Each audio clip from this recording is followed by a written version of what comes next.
जय मल्हार न्यूज चॅनलच्या सर्व प्रेक्षकांना सपना चौधरीचा नमस्कार। नंदुरबार येथे काँग्रेसचे खासदार राहुल गांधी हे भारत जोडो न्याय यात्रेनिमित्ताने आले असताना त्यांनी महाराष्ट्रातील भारत जोडो यात्रेचा टप्पा 2 चा शुभारंभ महाराष्ट्रातील नंदुरबार येथून केला असून यावेळी नंदुरबार येथील पोलीस मुख्यालयाच्या मैदानापासून तर थेट सभास्थळापर्यंत त्यांचा नियोजित रोड शो रद्द करीत सरळ 25 ते 30 मोटर वाहनांच्या ताफ्यातून थेट सभास्थळी पोहोचले। सुरुवातीस राहुल गांधी यांच्यासाठी आयोजित करण्यात आलेल्या नंदुरबार जिल्ह्यातील आदिवासींचा मुख्य सण असलेला होलिका उत्सवाची मानतेची होळी त्यांच्या हस्ते पेटविण्यात आली व होळीचा दांडाही त्यांच्या हाताने कापण्यात आला। तसेच ध्वज हस्तांतरणाचा देखील कार्यक्रम राहुल गांधी यांच्या उपस्थितीत संपन्न झाला। तर राज्याचे माजी आदिवासी विकास मंत्री ॲडव्होकेट आमदार केस पाडवी यांनी खासदार राहुल गांधी यांचे आदिवासींचे पारंपरिक होळी नृत्य वापरले जाणारे मोरख्या टोप देऊन तसेच त्यांना आदिवासींचे चांदीचे दागिने हातातील दंडकडे व गळ्यातील चांदीचा पट्टा देऊन त्यांचे भव्य असे स्वागत केले। सभा आटोपल्यानंतर खासदार राहुल गांधी यांनी नंदुरबार शहरातील एकता नगर परिसरात असलेल्या एका आदिवासी महिलेच्या घरी जाऊन थेट चहापान घेत तिच्याशी हितगुज केले।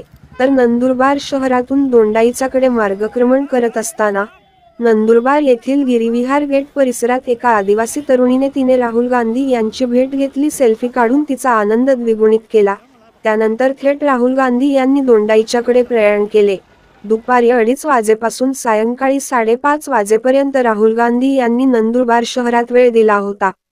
नंदुरबार शहरातील पोलीस मुख्यालयाच्या कवायत मैदानावर खासदार राहुल गांधी यांचे सुरत येथून नंदुरबारपर्यंत खास हेलिकॉप्टरने 2:30 वाजेच्या दरम्यान आगमन झाले।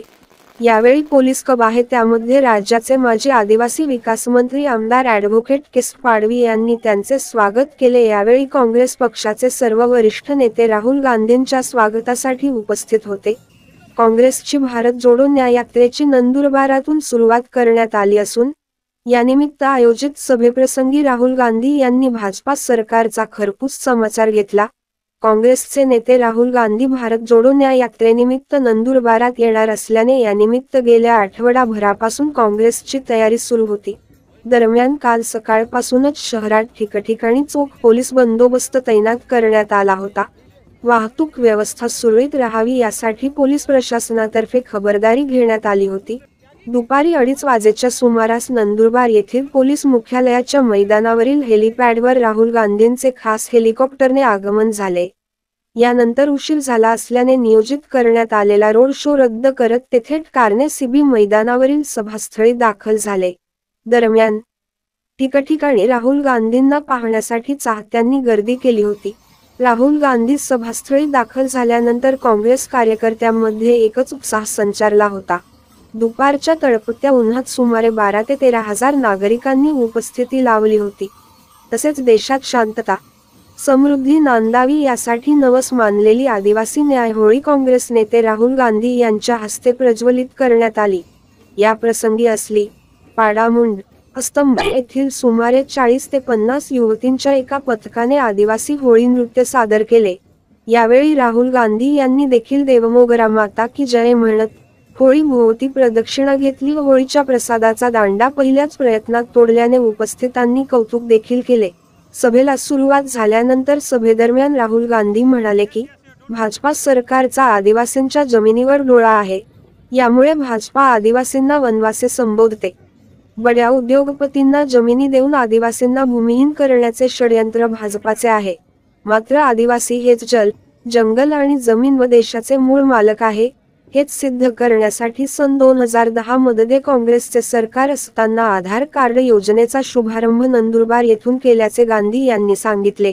24 वर्षांचा मनरेगाचा पैसा इतकी रक्कम असलेले कर्ज मोदी सरकारने धनदांडग्यांचे माफ केले आहे। देशात 8% आदिवासी असताना त्यांना भागीदारी किती, हा चिंतनाचा विषय असल्याचे राहुल गांधी म्हणाले। भारत सरकार 10 रुपये खर्च करत असेल तर त्यात आदिवासींना मिळणारा लाभ अवघा 10 पैसे इतका आहे। भारतात चोहीकडे अन्याय आणि अत्याचार होत आहे। आदिवासी दलितांच्या जमिनी संपादित केल्या जात असून जल, जंगल, जमिनीपासून आदिवासींना वंचित ठेवले जात आहे। मोठ्या शाळा, महाविद्यालये, रुग्णालये यामध्ये कोठेही आदिवासींना थारा नसल्याचे देखील राहुल गांधी यांनी सांगितले। भारत जोडो न्याय यात्रेच्या माध्यमातून जातीनिहाय जनगणना करण्यात यावी, आर्थिक सथे करण्यात यावा, आदिवासींना 8% भागीदारी देण्यात यावी, शेतकऱ्यांसाठी एमएसपी कायदा करण्यात यावा, आदिवासी शेतकऱ्यांच्या जमिनी देण्यात याव्या यासारख्या विविध मागण्यांसाठी लढा सुरू असल्याचे राहुल गांधी यांनी सांगितले। दरम्यान काँग्रेस प्रदेशाध्यक्ष नाना पटोले यांनी भाजपाच्या अत्याचारी व्यवस्थेचे उत्तर देण्यासाठी काँग्रेसची लढाई सुरू आहे। महिला अत्याचाराची घटनांमध्ये वाढ झालेली असताना न्याय मिळत नाही। शोषित पीडित समाजाला न्याय मिळवून देण्यासाठी काँग्रेसची भारत जोडो न्याय यात्रा सुरू असल्याचे सांगितले। महाराष्ट्रात देखील पेपर घोटाळा, युवकांची बेरोजगार आदींमध्ये वाढ झाल्याचे पटोले म्हणाले। ज्येष्ठ नेते बाळासाहेब थोरात यांनी राज्यघटना वाचविण्यासाठी एकत्र आले पाहिजे। राज्यघटनेमुळे सामान्य माणसाला मतदानाचा हक्क प्राप्त झाला असून राज्यघटना संविधान टिकविण्यासाठी काँग्रेसचा लढा सुरू असल्याचे सांगितले। आमदार ॲडव्होकेट केस पाडवी यांनी मनोगत व्यक्त करत नंदुरबार लोकसभा मतदारसंघातला आढावा सांगितला। कार्यक्रमाचे सूत्रसंचालन विष्णू जोंधळे यांनी केले, तर आभार जिल्हा काँग्रेस कमिटी जिल्हाध्यक्ष आमदार शिरीषकुमार नाईक यांनी मानले। दरम्यान कायदा आणि सुव्यवस्थेच्या दृष्टीने पोलीस अधीक्षक श्रवण दत्त एस, अपर पोलीस अधीक्षक निलेश तुंबे, उपविभागीय पोलीस अधिकारी संजय महाजन, स्थानिक गुन्हे शाखेचे पोलीस निरीक्षक किरणकुमार खेडकर, शहर पोलीस निरीक्षक राहुल पवार यांच्या नेतृत्वाखाली सुमारे 300 पोलीस कर्मचाऱ्यांसह SRPFचे प्लाटून असा बंदोबस्त तैनात करण्यात आला होता। सपना चौधरी, जय मल्हार न्यूज, नंदुरबार। पहिला जो का टोकाची भूमी आहे, टोक जे आहे ते तोडण्याचा मान त्यांना आहे आणि याच्या पाठीमागे भूमिका अशी आहे की या देशामध्ये शांतता नांदावी, चांगला कारभार व्हावा आणि आदिवासींच्या परंपरेप्रमाणे काल चंद्र दिसल्यानंतर मुलांची होळी साजरी केली जाते, मानतेची होळी साजरी केली जाते। आदिवासींमध्ये 1 महिना होळी साजरी केली जाते आणि ही पहिली होळी ती राहुलजी गांधींच्या हस्ते तिचा दांडा तोडला जाईल आणि या देशामध्ये शांतता नांदावी, पूर्ण देशाचं आरोग्य चांगलं राहावं, पूर्ण देशात शांतता राहावी, देशाची प्रगती व्हावी म्हणून ही होळी त्यांनी 3 फेरे मारलेत। आता होळी पडल्यानंतर पहिला दांडा तोडण्यासाठी त्यांना तो मान दिला जाईल। त्यांना निश्चितपणाने या ठिकाणी पाहिलेला आहे आणि आपली ही संख्या खऱ्या अर्थाने पुन्हा एकदा शेवटचा बहुतांश घेऊन माननीय राहुलजी या ठिकाणी आलेले आहेत। जोरदार टाळ्या आपण त्यांच्या रस्त्यावर स्वागत करूया।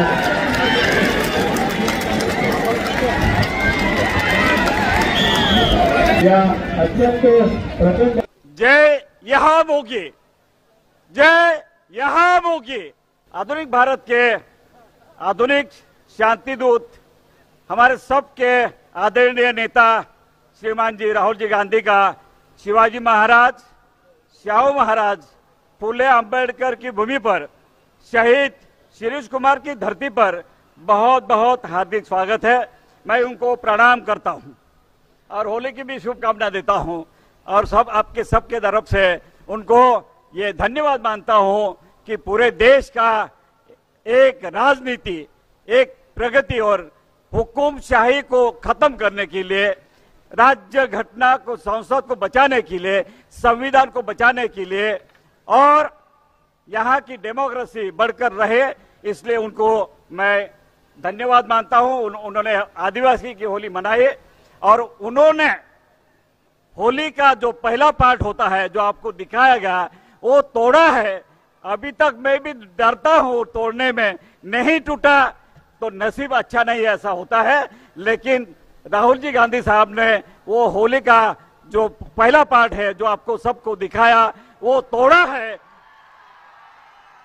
इसका मतलब पक्का है, नंदुरबार से जब भी शुरुआत होती है देश की राजनीति बनती है, यहाँ से राजनीति बनेगी और होली माता की जो पूजा की गई है पूरे देश को अपने तरफ से बहुत अच्छे तरीके पर, बहुत अच्छे इस पे लेकर जाने वाली है। देश आगे बढ़ेगा, डेमोक्रेसी बढ़ेगी, संविधान बचेगा, ये मुझे उम्मीद है। इसलिए मैं राहुल जी को धन्यवाद मानता हूं, उनको धन्यवाद धन्यवाद। हमारा अपना देश जल रहा है, मणिपुर जल रहा है, सब तरफ आग ही आग लगी है, आग लगाई गई है, और इस आग को बुझाने के लिए एक शांति का पैगाम लेकर आए हैं हमारे शांति दूत श्रीमान जी राहुल जी गांधी। और ये आग बुझाने का काम पूरे देश में होने वाला है, इसलिए मैं उनको वापस एक बार सब तरफ से, यानी आपके माध्यम से उनको धन्यवाद देना चाहूंगा। देश में, हमारे देश में सब तरफ नफरत है, और हमारे शांति दूत ने प्यार, मोहब्बत, मानवता की जो दुकान लगाई है, उन्होंने नफरत के, इंसानियत, नफरत की दुनिया में इन्होंने जो दुकान लगाई है वो प्यार, मोहब्बत और शांति और क्या बोलते, मानवता की दुकान लगाई है।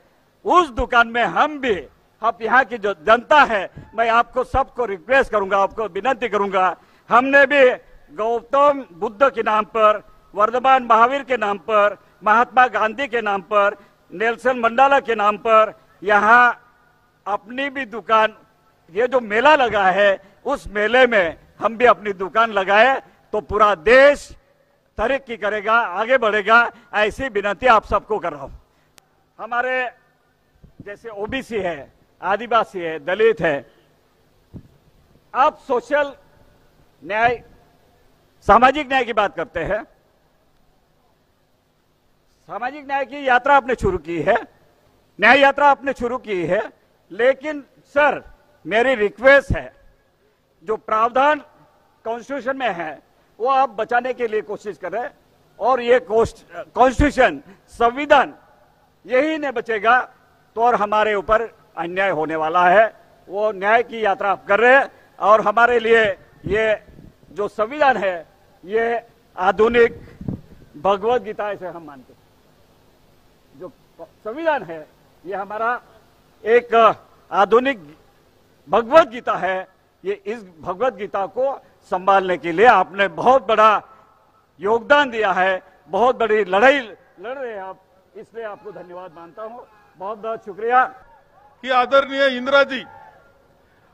इंदिराजी गांधी या पार्लमेंटच्या, म्हणजे लोकसभेच्या इलेक्शनची सुरुवात नंदुरबार मधून करीत होते, आणि आपण अशाच मोठ्या संख्येने उपस्थित राहत असायचे। माननीय राजीवजी गांधी यांनी सुद्धा आपली पार्लमेंटच्या इलेक्शनची सुरुवात ही नंदुरबार मधून केली होती। आदरणीय सोनियाजींनी आधार कार्ड, त्याचं ओपनिंग, देशाचं ओपनिंग नंदुरबार मधून केलं होतं, आणि आता पुन्हा एक ऐतिहासिक क्षण आपल्या सगळ्यांकरता आहे की आपल्यामध्ये आदरणीय राहुलजी गांधी हे उपस्थित आहे, न्याय यात्रेकरता उपस्थित आहे। एक खूप मोठी परंपरा असणारं नंदुरबार आणि आपण सर्वजण आहात। इथे परंपरा आपल्याला आहे बिरसा मुंडाच्या चळवळीची, आपल्या परंपरा आहे तंट्या भिलाच्या चळवळीची, ज्यांनी इंग्रजांविरुद्ध बंड केलं। खाजा नाईकची तर परंपरा आहे की या सगळ्यांनी स्वातंत्र्याकरता लढाई करणारे आदिवासी म्हणून त्यांचा नाव लौकिक मोठा राहिलेला आहे।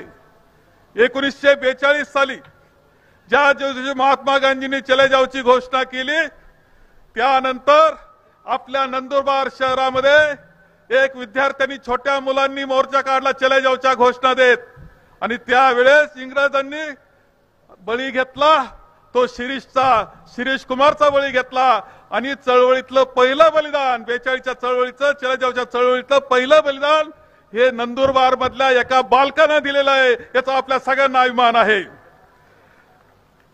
आदरणीय राहुल जी को मैं बताना चाहूंगा कि राहुल जी जब 1942 की चळवळ शुरू हुई थी चले जाओ की, तो पहला बलिदान यहाँ एक 11 वर्ष के बच्चों ने दिया है, शिरीष कुमार ने ये यहाँ दिया है, नंदुरबार में दिया है। इसका अभिमान, ये सब हमको सबको अभिमान है। आज अत्यंत महत्वाचा दिवस आपल्या सगळ्यांकरता आहे की राहुलजी आपल्यामध्ये आलेले आहेत।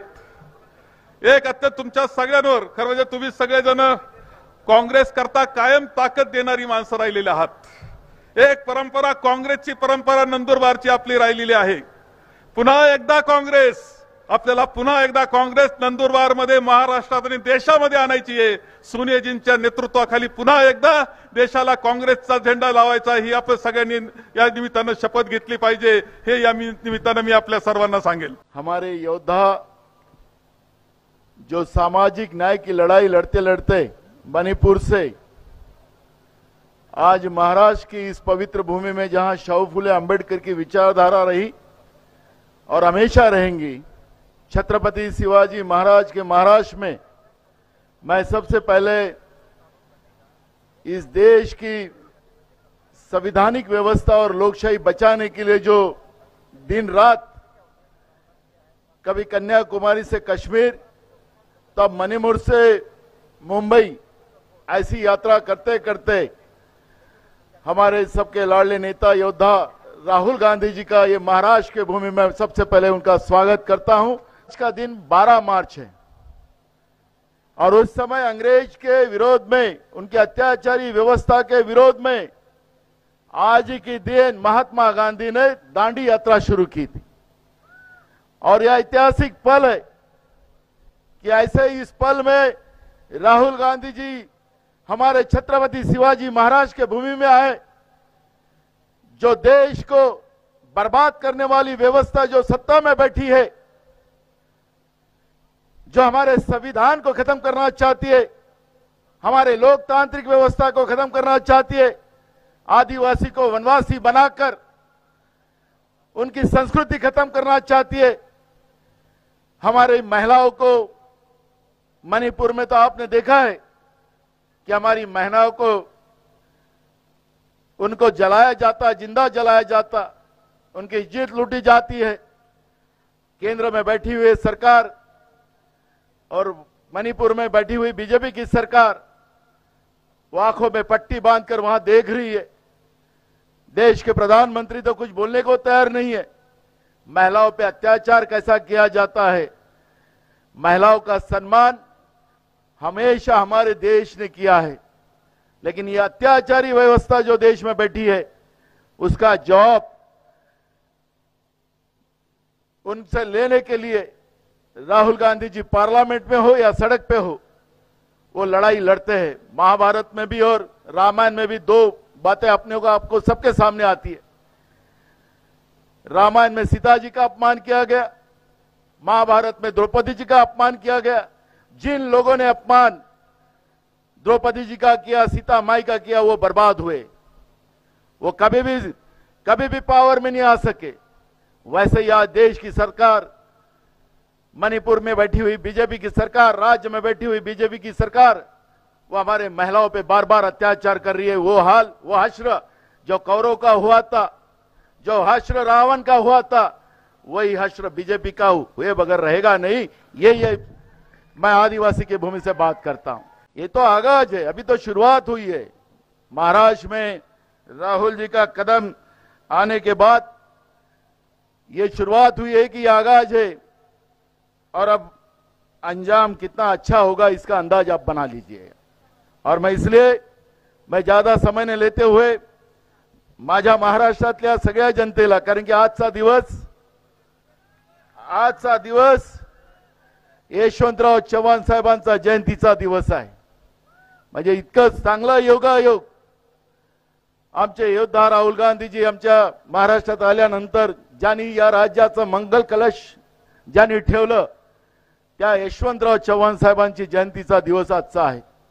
आणि अशा या चांगल्या दिवशी महाराष्ट्र सुरक्षित करण्यासाठी महाराष्ट्रातल्या ओबीसी असेल, आदिवासी असेल, शेड्यूल कास्ट असेल, अल्पसंख्याक असेल, शोषित पीडित समाज असेल, त्यांना न्याय देण्यासाठी तुमच्या पाठीशी राहुल गांधी उभे आहेत हे सांगण्यासाठी या महाराष्ट्राच्या भूमीमध्ये राहुल गांधीजी आज आलेले आहेत। महाराष्ट्रामध्ये राजकारणाचं पूर्ण वाटोळ करण्याचं काम खोक्याचं सरकार असेल, सांगायचं प्रधानमंत्र्यांनी भोपाळमध्ये भाषण करायचं कि इरिगेशन विभाग में 70,000 करोड़ का भ्रष्टाचार हुआ, एनसीपी ये पार्टी जो है भ्रष्ट पार्टी है। आणि 8 दिवसात तो भ्रष्ट माणूस कोणाच्या मांडीला मांडून बसला, आणि त्यांच्या मांडीला लावून, म्हणजे हे भ्रष्टाचारी सरकार राज्यात त्याचप्रमाणे राज्याचा मुख्यमंत्री तोच खोका आणि बोका. आणि त्याच्यामुळे ही जी काही परिस्थिती आज महाराष्ट्रात बनलेली आहे, आपल्याला लक्षात असेल की महाराष्ट्राचा शेतकरी हा प्रगतिशील होता. महाराष्ट्र में राहुल जी, मैं आपको बताना चाहता हूं कि सबसे ज्यादा महाराष्ट्र में किसानों की आत्महत्या आज हो रही है, केंद्र की गलत नीतियों का वजह, और राज्य की ये जो सरकार है किसानों के साथ नहीं है, किसान आत्महत्या करे ये व्यवस्था महाराष्ट्र में बना के रखी है. और ये किसान विरोधी सरकार केंद्र की हो, नरेंद्र मोदी की सरकार हो या राज्य की भाजपा प्रणीत सरकार हो, ये किसान विरोधी है. बेरोजगारों को तो बेहाल है. जैसे भी आपको मैं राहुल जी कहना चाहूंगा कि आप यूपी में भी थे, यूपी में जैसे व्यापन घोटाला जैसे पेपर लीक करने की जो मामला है वो महाराष्ट्र में भी है. यहां पर हमारे पढ़े हुए लड़के लड़कियां, उनके माँ बाप बड़े परिश्रम से अपने बच्चों को पढ़ाया, नौकरी लगेंगी, लेकिन यहां पे जब ऑनलाइन 1000 रुपया देना पड़ता है, एक पेपर का 1000 रुपया, और जाके जब वो परीक्षा केंद्र में जाते हैं तो परीक्षा केंद्र में भी गैया जहां पे बांधते हैं वहां पर परीक्षा केंद्र होते हैं. महाराष्ट्र में, महाराष्ट्र जैसे प्रगत राज्य को इनने व्यापक घोटाले से ज्यादा बड़ा घोटाला ये महाराष्ट्र में किया. हमारे युवाओं के परिश्रम को एक प्रकार को उनको खत्म करने का काम ये राज्य के बीजेपी प्रणीत सरकार ने किया है. ना युवा हमारे यहाँ पे खुश है, ना किसान खुश है. महंगाई के मारे तो सब लोग बर्बाद हो चुके हैं. और ऐसे समय में आपसे उम्मीद हमारी सबकी है कि आपके नेतृत्व में देश की सरकार बने, और जो अत्याचारी व्यवस्था देश में बनी हुई है इस सरकार को हमेशा के लिए सत्ता के बाहर करने के लिए आपके साथ यह आए हुए लोग यहाँ पे खड़े हैं. और मैं इसलिए आप लोगों का बड़े तहे दिल से स्वागत करता हूं. ये बड़े धूप में आप राहुल जी को आशीर्वाद देने यहां पर आए. जिस प्रामाणिकता से, समर्पण से राहुल गांधी जी मणिपुर से, मैं खुद मणिपुर गया था जब यात्रा की शुरुआत हुई, तो ऐसे समय में पूरे देश में तबाही बचा के रखी है बीजेपी ने, और उससे बचाने का काम, हम सब लोगों को बचाने का काम सिर्फ राहुल गांधी जी कर सकते. और वो, क्योंकि मैं आप लोगों को, बीजेपी वाले कहते हैं बार बार राहुल जी को कि ये पदयात्रा से क्या होगा. मैं आपको बताना चाहता हूं कि भगवान श्री राम भी हो, वो भी वनवास में 14 साल थे, उनको भी पैदल ही चलना पड़ा था. तथागत गौतम बुद्ध भी हो, उनको भी पूरे देश में भ्रमण करते समय में पैदल ही घूमना पड़ा. हमारे जो साधु संत है, नकली नहीं, नकली भी आजकल भगवा कपड़ा पहन ले तो साधु बन जाता है. रावण भी वैसा था, एक थोड़ी देर के लिए भगवा पहना था. लेकिन जो ऋषि मुनि लोग हैं, वो ऋषि मुनि लोगों ने भी पूरे देश में पद यात्रा की थी और लोगों की भावनाओं को समझे. हमारा देश कैसा अच्छा बने, लोगों की भावनाओं को समझकर उस तरह की नींव उन लोगों ने रखी थी. लेकिन गलती से ये लोग आए, धर्म के आधार पर लोगों को बिखराया, और उसके आधार पर ये लोग सत्ता में बैठे, और हमारे देश की धरोहर को खत्म करने का पाप इन लोगों ने किया है. और राहुल जी, आप ही बचा सकते हो इस देश को, और इसलिए ये लोग आपको, आपके साथ यहाँ पे खड़े हुए हैं. आपकी जो होली है उसके लिए आप सबको बहुत बहुत बधाई.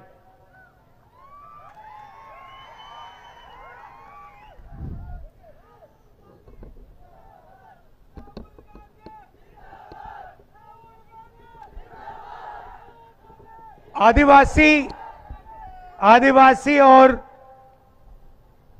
वनवासी शब्द में फर्क आप लोग जानते हैं? आप आदिवासी हो, वनवासी हो, तो आप कहते हो कि हम आदिवासी हैं, इसका मतलब क्या है? हां,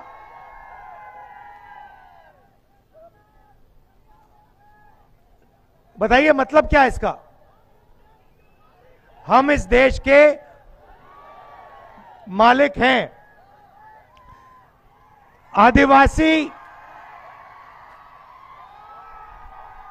आदिवासी शब्द का मतलब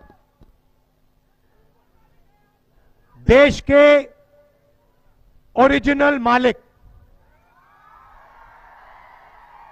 यहां पे जब कोई नहीं था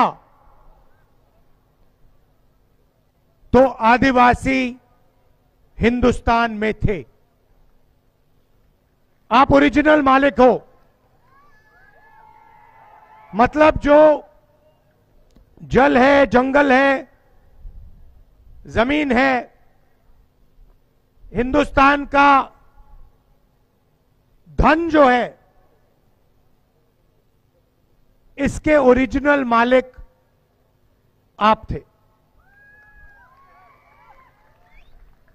वनवासी का मतलब वो लोग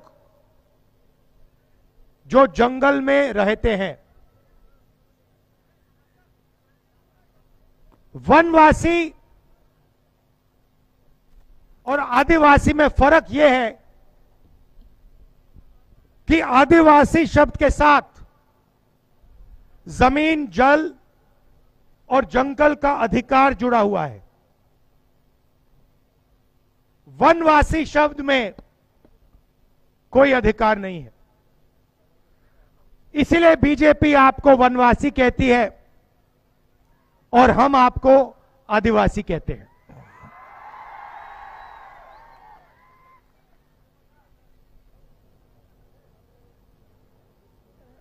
हिंदुस्तान का जो आइडेंटिटी कार्ड है, आधार कार्ड, जिससे हिंदुस्तान के हर नागरिक को आइडेंटिटी मिलती है, देश को पता लगता है ये है कौन, उसको हमने यहां लागू क्यों किया? आदिवासी डिस्ट्रिक्ट में क्यों लागू किया? क्योंकि हम आपको मैसेज देना चाहते थे कि आप इस देश के ओरिजिनल मालिक हो और ये जल, जंगल और जमीन ये आपका था और आपसे ये लिया गया। और अगर ये आपका था तो जमीन पर, जल पर और जंगल पर आपका हक बनता है।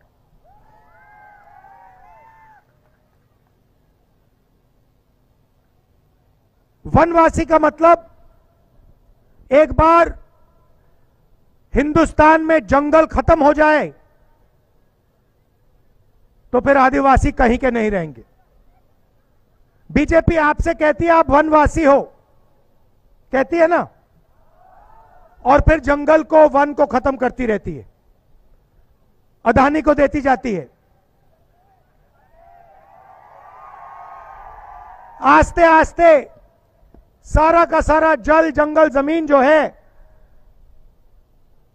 वो अदानी जैसे अरबपतियों को चला जाएगा और फिर बीजेपी आपको कहेगी भैया आप वनवासी हो, वन तो रहा ही नहीं,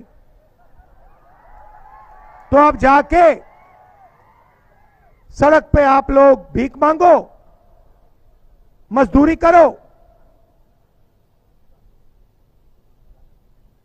देश आपका नहीं है। आप जानते हो नरेंद्र मोदी जी ने हिंदुस्तान के सबसे बड़े 20-25 अरबपतियों का कितना कर्जा माफ किया है? आप जानते हो? कोई बता सकता है मुझे? बोलो बोलो ना। कितना? 16 लाख करोड़ रुपए अरबपतियों का। अब मुझे बताओ नरेंद्र मोदी ने आदिवासियों का कितना कर्जा माफ किया है? 1 रुपया आपका माफ किया है? आदिवासी किसानों का 1 रुपया माफ किया? मजदूरों का 1 रुपया माफ किया? किसी आदिवासी युवा जिसने कॉलेज के लिए, यूनिवर्सिटी के लिए लोन लिया, उसका कर्जा माफ किया? नहीं। मगर जिनको कर्जा माफी की जरूरत नहीं है उनका 16 लाख करोड़ रुपया उन्होंने माफ किया। 16 लाख करोड़ रुपए इतना बड़ा नंबर है, समझ ही नहीं आता। आपको, हमें समझ नहीं आएगा, अदानी को 1 सेकंड में समझ आ जाएगा 16 लाख करोड़ इतना होता है, मगर नॉर्मल आदमी को नहीं आता। तो मैं आपको समझा देता हूं। नरेंद्र मोदी जी ने 24 साल का मनरेगा का पैसा, इनका कर्जा माफ किया है। अगर आप हिंदुस्तान का पूरा मनरेगा का पैसा साल का जोड़ें तो 65,000 करोड़ रुपए बनता है। 24 साल का पैसा इन्होंने 20-25 अरबपतियों का कर्जा माफ किया। 24 साल मनरेगा का पैसा माफ किया है 20-25 लोगों का। 22 लोग हैं हिंदुस्तान में, उनमें से अदानी है, अंबानी है, नाम आप जानते हो। उनके पास उतना ही धन है जितना हिंदुस्तान के 70 करोड़ लोगों के पास है। एक तरफ 70 करोड़ लोग, उसमें आदिवासी, दलित, पिछड़े वर्ग के लोग, गरीब जनरल कास्ट के लोग, और दूसरी तरफ 22 लोग, सिर्फ 22 लोग। उनके पास airport, port, infrastructure, mobile phone, defence की इंडस्ट्री, सारा का सारा हिंदुस्तान उनके हाथों में, 22 लोगों के हाथों में। उनका कर्जा माफ होता है, सब कुछ उनके लिए किया जाता है, और बाकी हिंदुस्तान देखता रहता है। देश में आदिवासियों की आबादी कितनी है बताओ?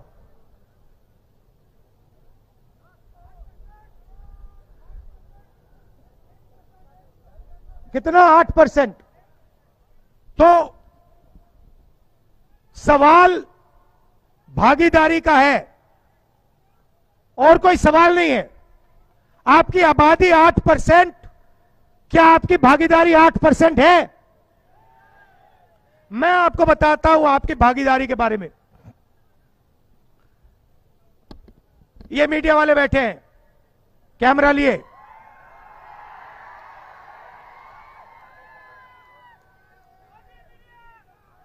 Modi media, Adani media. अच्छा, ये जो है रिपोर्टर, इनकी गलती नहीं है, इनकी गलती नहीं है। इनको सैलरी से बांध रखा है, अगर इन्होंने कुछ कहा तो उठा के आउट कर देंगे। आप हिंदुस्तान की मीडिया कंपनी की मालिकों की लिस्ट निकालिए, 30-40 होंगे, और फिर बड़े बड़े एंकर्स की लिस्ट निकालिए, बड़े रिपोर्टर्स की लिस्ट निकालिए। आपने चेहरे देखे हैं, कभी आपने मीडिया में, टीवी पे कोई आदिवासी जर्नलिस्ट देखा है? मीडिया के मालिकों के लिस्ट में कोई आदिवासी है? तो मीडिया में आप नहीं हो। मीडिया में आपकी 0% भागीदारी, एक आदमी नहीं आपका। आपकी जमीन का मुद्दा, जल का मुद्दा, जंगल का मुद्दा मीडिया में आपको नहीं दिख सकता। सोशल मीडिया में बीजेपी के नेता ने आदिवासी युवा के मुंह पे पेशाब किया, आपने देखा होगा।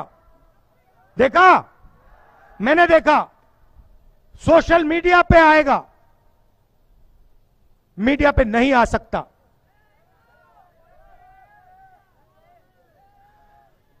ठीक है, आप कहोगे भैया मीडिया में हम नहीं चाहते भागीदारी।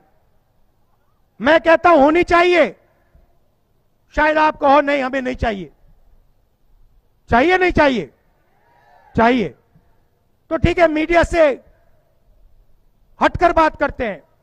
हिंदुस्तान की 200 सबसे बड़ी कंपनियों में उनकी मालिकों की लिस्ट निकालो, उनकी सीनियर मैनेजमेंट की लिस्ट निकालो, उसमें आदिवासी कितने? एक नहीं है आपका। ना किसी बड़ी कंपनी में, ना सीनियर मैनेजमेंट में, अदानी की कंपनी में एक नहीं मिलेगा। तो आप मीडिया में नहीं हो, आप हिंदुस्तान की बड़ी कंपनियों में नहीं हो। ठीक है, हिंदुस्तान की सरकार को 90 लोग चलाते हैं, आईएएस अफसर हैं, हिंदुस्तान का पूरा बजट ये बांटते हैं। स्वास्थ्य में कितना पैसा जाता है, शिक्षा में कितना जाता है, डिफेंस में कितना जाता है, 90 लोग बांटते हैं। दिल्ली में आईएएस अफसर हैं, 90 में से आदिवासी कितने? बताओ। एक। 90 में से एक आदिवासी है, उसको भी कोने में बैठा रखा है, पीछे। और अगर हिंदुस्तान की सरकार बजट में 100 रुपए खर्च करती है तो आदिवासी अफसर 10 पैसे का निर्णय लेता है। आपकी आबादी 8%, आपकी भागीदारी 100 रुपए में से 10 पैसे। आपका ट्राइबल प्लान उठा के ले गए, दलितों का प्लान उठा के ले गए,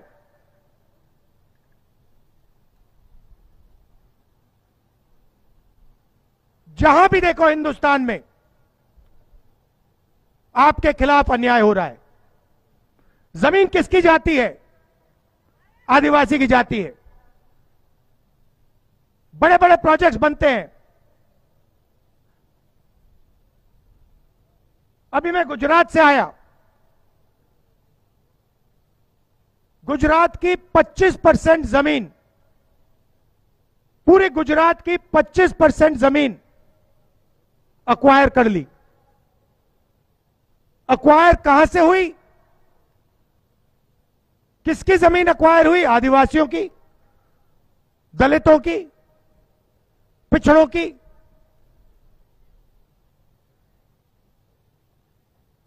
जहां भी देखो अक्वायर होगी तो आदिवासी की जमीन जाएगी। पानी जाएगा तो आदिवासी का पानी जाएगा, जल जाएगा तो आपका जल जाएगा, जंगल जाएगा तो आपका जाएगा, जमीन जाएगी तो आपकी जाएगी। आपसे कहते हैं विकास हो रहा है, किसका विकास? कैसा विकास? आपकी भागीदारी तो है ही नहीं। Public school, private school, colleges, university देखो, उनके मालिकों की लिस्ट निकालो, उसमें आपका एक आदमी नहीं है। प्राइवेट अस्पतालों की लिस्ट निकालो, उसमें आपका एक आदमी नहीं है। मालिकों में आपको एक नहीं मिलेगा। 8% आबादी है।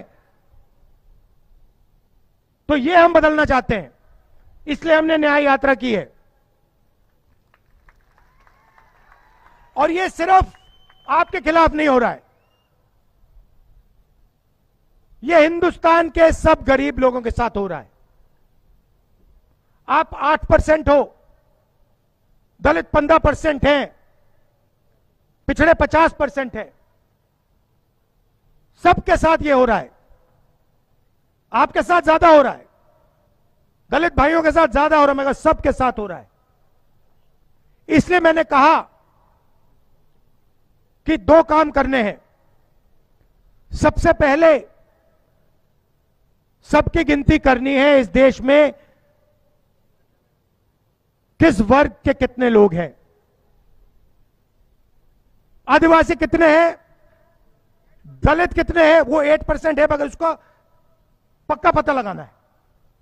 8% है, 10% है, 12 है, कितने हैं, तो सबकी सबसे पहले गिनती करनी है।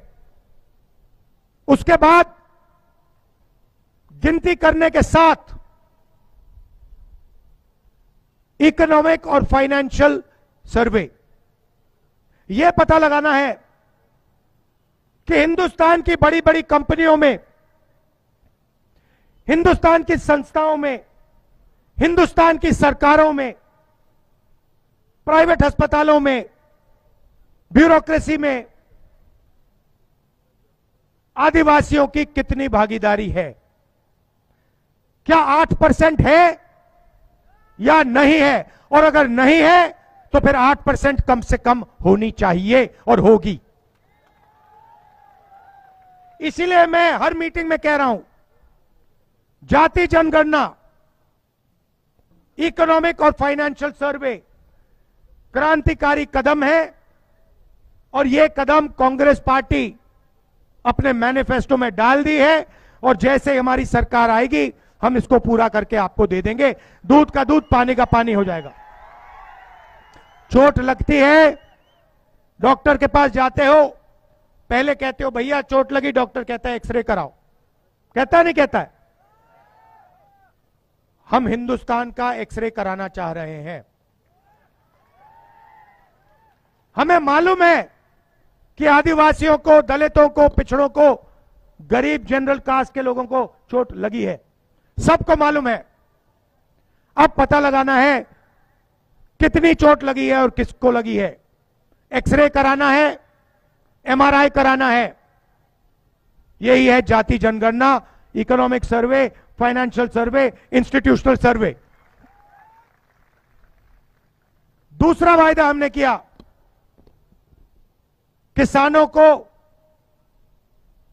लीगल एमएसपी, कानूनी एमएसपी, कम से कम दाम गारंटी करके कांग्रेस पार्टी हिंदुस्तान के किसानों को देने जा रही है।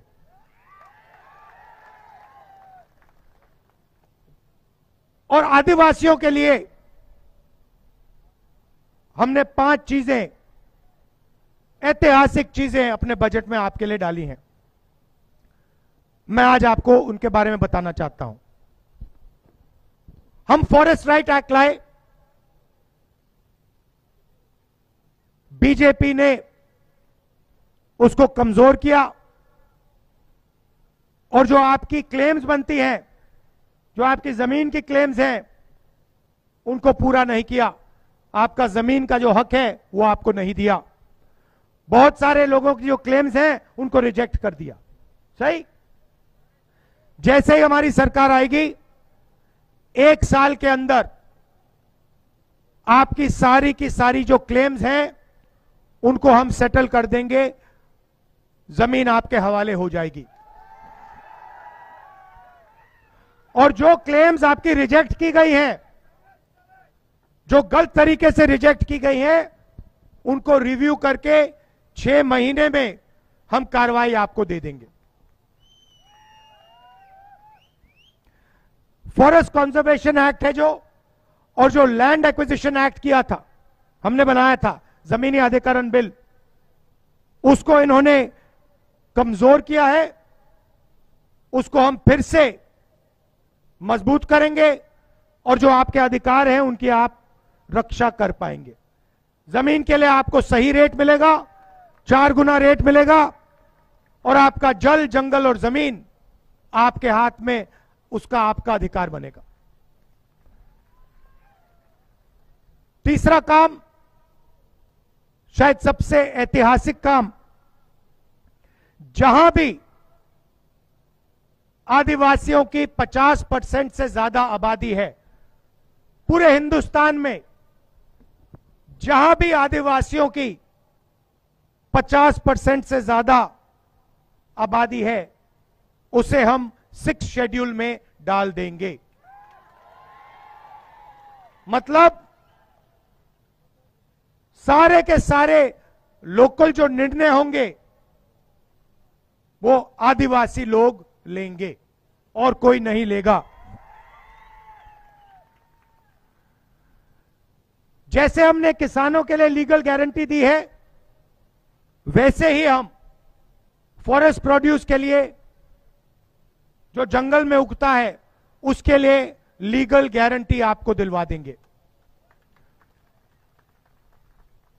और आखिरी काम, जो पैसा कानून है, उसमें जो विलेज गवर्नमेंट और ऑटोनोमस डिस्ट्रिक्ट सरकार होती है, गवर्नमेंट होती है, उसको हम आपके लिए एस्टैब्लिश करके दिखा देंगे। ये 5 काम हम आपके लिए करने जा रहे हैं।